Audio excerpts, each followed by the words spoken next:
It marks 1 year since President Joe Biden signed the Inflation Reduction Act into law. Biden has touted the bipartisan Inflation Reduction Act as he gears up to run for re-election, including here in Wisconsin. He was in Milwaukee yesterday. People who supported the law said that it would help curb inflation by reducing the federal deficit, expanding domestic energy production, and lowering some prescription drug costs. A year later, inflation has nearly returned to pre-pandemic levels, but it's hard to know if that's because of the law. Tonight, JT Siskowski is digging deeper into how the Inflation Reduction Act has impacted the fight against climate change. He spoke to a Madison homeowner who just installed solar panels today, in part thanks to the Inflation Reduction Act. Former WKOW anchor John Beard and his wife had dreamed of putting solar panels on their Madison home for years. They wanted to do right by the environment. The early days, we were like, wouldn't this be nice?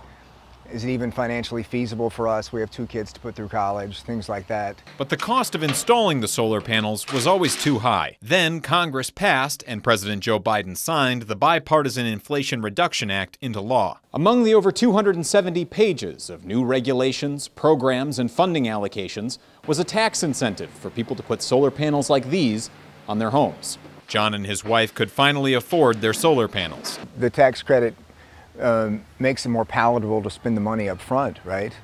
And it's gonna decrease the payback time significantly. And on Wednesday, a crew from Drew Solar arrived to put the panels into place. When a homeowner puts solar on their roof, they typically offset 90 to 100% of their annual electricity use with their rooftop solar array. So they're really switching from fossil fuels to 100% renewable energy. Some progressives have touted the Inflation Reduction Act for being the most significant step the U.S. has taken in fighting climate change. A report from Bank of America says that the act has contributed to 270 new clean energy projects, 86,000 jobs, and spurred $132 billion in investments. However, the International Energy Agency has warned that the world cannot develop any more fossil fuel deposits if it is to reach net zero emissions by 2050. And the act included huge new leases for oil and gas projects. But for John and his wife, it's enough just to know that he has helped take one tiny step toward a brighter future. In Madison, JT Siskowski, 27 News.